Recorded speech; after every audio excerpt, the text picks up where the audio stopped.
Olá, olha, é uma situação que acontece com muita, mas muita gente. Passar meses, às vezes até anos, pagando juros altíssimos sem nem desconfiar que aquela cobrança talvez seja, sabe, bem acima do razoável. É um problema meio silencioso, né? Mas que afeta um número enorme de pessoas. E o pior é que a ficha costuma cair no pior momento possível. Sabe? Quando a pessoa já não aguenta mais, tá com as contas atrasadas, o telefone não para de tocar com o banco pressionando, é aquela sensação horrível de estar num beco sem saída mesmo. E é aí que mora a grande confusão. Porque, veja bem, nem todo juro que a gente acha alto é de fato abusivo. Mas, por outro lado, também é um baita erro achar que o banco está sempre certo, que está cobrando tudo direitinho. Então, a pergunta central que a gente vai responder nesta análise é exatamente essa. Qual é a linha que separa uma dívida que é só cara de uma dívida com juros que são de fato abusivos? Ok, vamos mergulhar nisso. Para a gente ter clareza, o primeiro passo é entender uma diferença que é fundamental, mas que confunde muita gente. A diferença entre um juro que é apenas alto e um juro que é de verdade abusivo. Não, eles não são a mesma coisa. E essa diferença ela é crucial.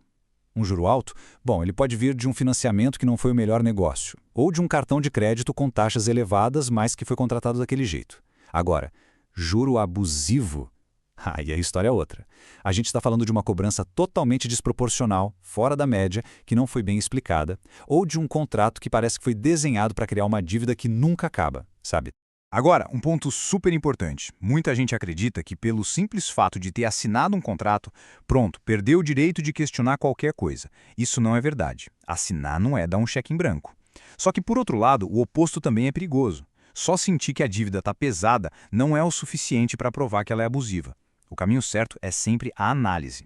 Então, como é que se identifica se uma dívida pode ter cruzado essa linha? Bom, existem alguns sinais bem claros que funcionam como um grande alerta piscando. Vamos dar uma olhada neles.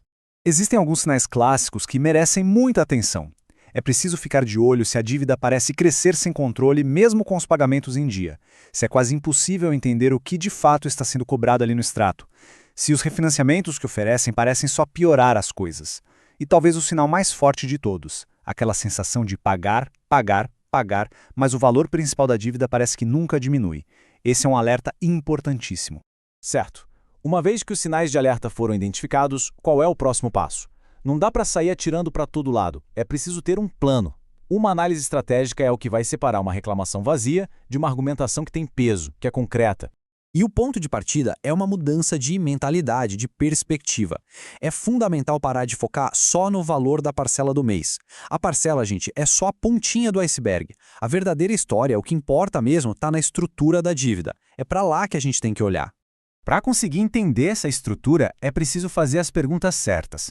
Perguntas como: qual foi o valor original lá no início do contrato? Qual era a taxa de juros que foi informada? Somando tudo, quanto já foi pago até hoje? Aconteceu alguma renegociação no meio do caminho?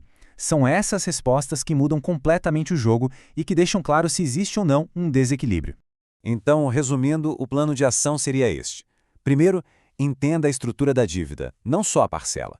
Segundo passo, reúna todos os documentos, contratos, extratos, comprovantes, tudo.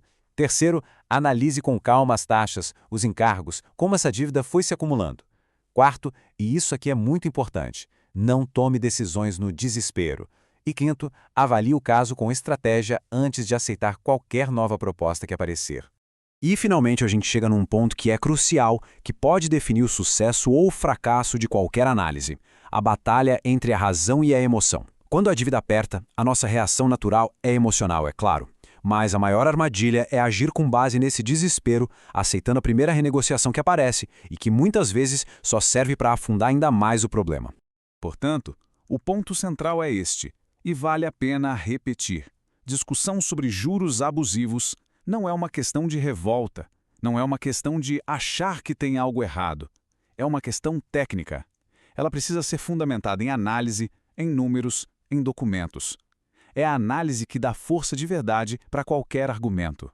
Para fechar, fica aqui a reflexão. Depois de tudo isso que a gente conversou, a pergunta que cada um precisa se fazer é a seguinte: essa dívida que está tirando o sono é apenas um contrato caro, com condições que não foram as melhores, ou existe nela um desequilíbrio tão grande, mas tão grande, que a torna impagável por natureza? A resposta para essa pergunta pode, de fato, mudar tudo.